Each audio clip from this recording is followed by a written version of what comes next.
Suicide या mass murder. दोस्तों मेरे पास एक ऐसी कहानी आई है जिसके वजह से 150 लोगों की जान चली गई। इस वीडियो को पूरा देखने के बाद आपको पता चल जाएगा कि एक इंसान कितना खतरनाक हो सकता है। एक इंसान कितना खतरनाक हो सकता है अगर वो एक इंसान डिप्रेशन में हो, और साथ ही में अगर वो एक इंसान को सुसाइडल थॉट्स आते हो, और साथ ही में अगर वो एक इंसान एक प्लेन का कैप्टन हो। तो दोस्तों ये कहानी है जर्मन विंग्स फ्लाइट 9525 की एयर क्रैश की। सबसे पहले मैं आपको इस कहानी के सबसे मेन कैरेक्टर के बारे में कुछ बता दूं। इनसे मिलो, इनका नाम है आंद्रे लुबित्स और ये को पायलट थे जर्मन विंग्स 9525 के। इनका जन्म हुआ था 18 दिसंबर 1987 को न्यूबर्ग जर्मनी में। और अभी मैं ये बताऊंगा इनकी पर्सनल लाइफ में ऐसा क्या हो गया था जिनके वजह से इन्हें डिप्रेशन हो गया था और उन्हें सुसाइडल थॉट्स आते थे। दोस्तों आंद्रे लुबित्स की एक एक्स गर्लफ्रेंड थी जिनका नाम मारिया था। एक्चुअली मारिया उनका नाम नहीं था, हमें किसी की पर्सनल लाइफ के बारे में रियल नेम नहीं बताना होता है, इसलिए मैं इस कहानी में उसको मारिया ही बुलाऊंगा। तो दोस्तों मारिया का आंद्रे लुबित्स के लिए बहुत कुछ कहना था, और जैसे कि वो एक फ्लाइट अटेंडेंट थी और आंद्रे लुबित्स के साथ ही काम करती थी। और मारिया ने सबसे पहले आंद्रे लुबित्स के बारे में ये बताया कि आंद्रे लुबित्स एक डिल्यूजन वाली लाइफ जी रहे थे। जैसे कि वो कहते थे कि एक दिन मैं ऐसा कुछ करूंगा जिसके वजह से पूरा सिस्टम बदल जाएगा और मेरा नाम आंद्रे लुबित्स पूरी दुनिया जानेगी। बहुत ही इमेच्योर सी बातें किया करते थे आंद्रे लुबित्स। मारिया ने ये भी बताया कि आंद्रे जर्मन विंग्स कंपनी से खुश नहीं है क्योंकि वहां पर सैलरी बहुत कम थी और काम का प्रेशर बहुत ज्यादा था। दरअसल आंद्रे लुबित्स सबसे पहले एक बहुत बड़ी एयरवेज कंपनी में काम करते थे जिसका नाम था लुफ्तांजा, जहां पर सब कुछ सही चल रहा था। और क्योंकि एक दिन लुफ्तांजा वालों ने आंद्रे का एक टेस्ट लिया जिसमें आंद्रे लुबित्स फेल हो गए बुरी तरह से, क्योंकि उस एग्जाम में आंद्रे लुबित्स की आई विजन बहुत कमजोर पाई गई थी और जिसका इलाज आंद्रे लुबित्स ने बहुत बार किया था। और उसके बाद लुफ्तांजा वालों ने ही आंद्रे लुबित्स को एक जॉब ऑफर किया जर्मन विंग्स कंपनी में, जो कि एक लोकल कंपनी थी, लोकल एयरवेज कंपनी थी।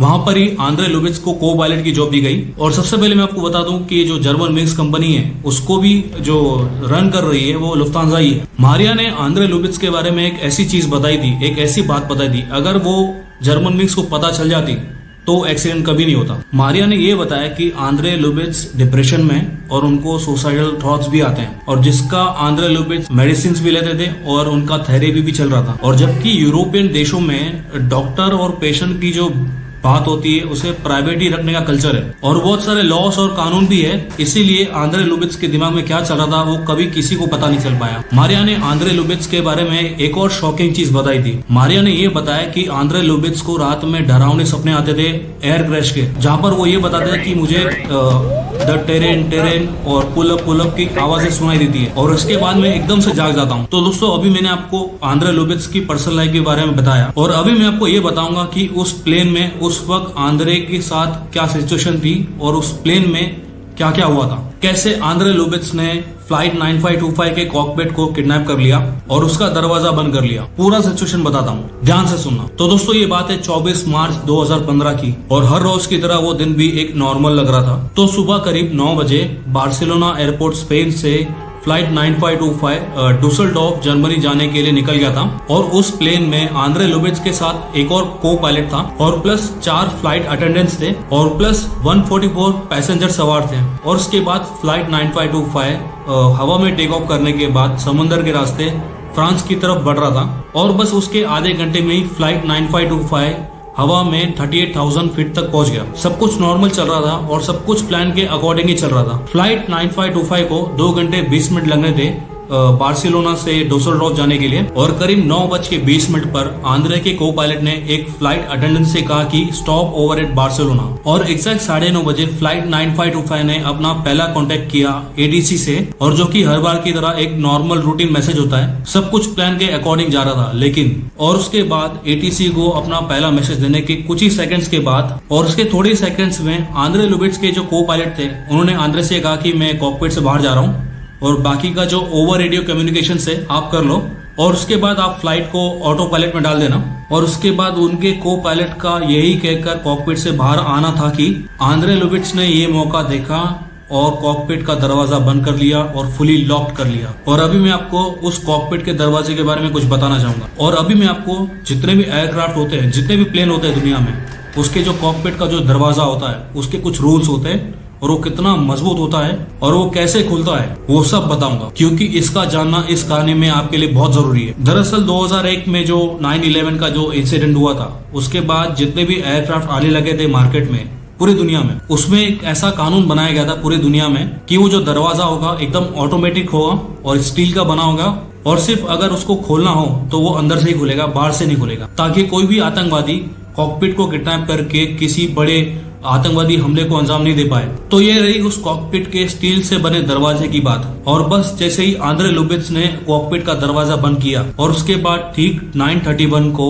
आंद्रे लुबित्स ने प्लेन का जो अल्टीट्यूड था वो 38,000 फीट तक था, और आंद्रे लुबित्स ने फ्लाइट को 38,000 से डायरेक्ट 100 फीट तक कर लिया था। मतलब आंद्रे ने डायरेक्ट उस प्लेन की कमान पकड़ी और 100 फीट तक ले गए। जरा सोचो कितना डरावना होगा वो सीन। 9:33 को प्लेन की स्पीड एकदम से बढ़ गई और उसके बाद एटीसी ने को पायलट को कांटेक्ट करने की कोशिश की, जिसके रिप्लाई में एटीसी को कोई भी जवाब नहीं मिल रहा था। और ठीक 9:34 पर कॉकपिट से हर तरह के वार्निंग्स और बजिंग साउंड्स बजने लगे थे। और उसके बाद आंद्रे के जो को पायलट थे उन्होंने नॉक करके उन्हें ये रिक्वेस्ट करने की कोशिश की कि दरवाजा प्लीज खोल दे, नहीं तो सबकी जान चली जाएगी, और आप कर क्या रहे हो। 9:34 से 9:39 तक आंद्रे के जो को पायलट थे उन्होंने रिक्वेस्ट करने की कोशिश की, नॉक करने की कोशिश की, प्लीज दरवाजे खोल दो आंद्रे, नहीं तो सबकी जान चली जाएगी। और एग्जैक्ट 9:39 के बाद और जितने भी सारे पैसेंजर्स थे वो भी रिक्वेस्ट करने लगे, सब लोग रोने लगे, कुछ लोग गाली देने लगे। और उसके बाद आंद्रे के जो को पायलट थे उन्होंने वो स्टील के दरवाजे में मुक्का मारते मारते अपना हाथ तक फ्रैक्चर कर लिया था। और अभी आप बोलेंगे कि आप मुझे कैसे मालूम पड़ा, ये आर्टिकल में कैसे आया। दरअसल आप में से बहुत लोगों को पता होगा कि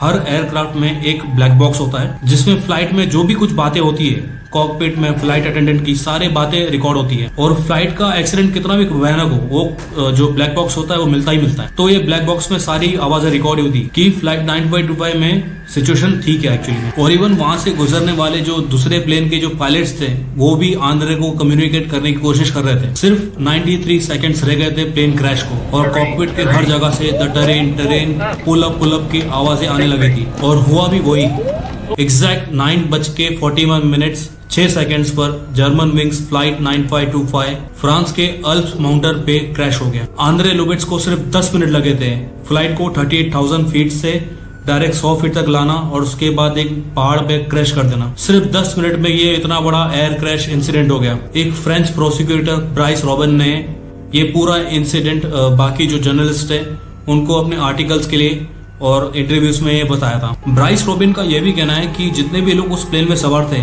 और जितने भी लोग जो थे जो कि आंद्रे को रिक्वेस्ट कर रहे थे, गालियां दे रहे थे कि कॉकपिट का दरवाजा खोल दें, उन्हें ये एक शॉकिंग चीज नहीं मालूम थी कि प्लेन की स्पीड 700 प्रति घंटा थी। हाँ दोस्तों, प्लेन की स्पीड 700 किलोमीटर पर हॉर थी और वो सब इसी स्पीड से एक पहाड़ से टकराने वाले थे। उन सब 150 लोगों की मौत एकदम सडनली हो गई थी और उन्हें पता भी नहीं चला था। क्रैश के इंसिडेंट के बाद फ्रांस का जो आल्प्स माउंटेन था वहां पर पुलिस, एम्बुलेंस और फायर फाइटर्स पहुंची, और जब वहां पर सब जांच पड़ताल करने के लिए पहुंचे और उन्होंने क्रैश की जगह देखी तो सबके सब शॉक्ड हो गए ये देखकर कि उन्हें किसी की बॉडी के एक छोटे पार्ट्स तक नहीं मिले थे। जरा आप ही सोचो वो क्रैश कितना भयानक होगा। आंद्रे लुबिट्स के पर्सनल लाइफ के बारे में बहुत सारे आर्टिकल्स मैंने पढ़े हैं और बहुत सारी चीजें पढ़ी, और मुझे एक और शॉकिंग चीज ये मालूम पड़ी उसकी पर्सनल लाइफ में कि उसकी एक रिसेंट गर्लफ्रेंड भी बनी थी और जो कि एक टीचर थी और वो प्रेग्नेंट भी थी। मतलब आंद्रे लुबिट्स एक बाप भी बनने वाला था और इसी से उसको खुशी भी होती, और उसके बाद भी उसने ये भयानक कदम लिया। मैंने आंद्रे के बारे में जितना भी पढ़ने की कोशिश की, मैंने ये देखा कि मैं उस इंसान को कभी समझ नहीं पाऊंगा कि एक इंसान कितना पागल और भयानक हो सकता है। मतलब कि जब ये न्यूज आई थी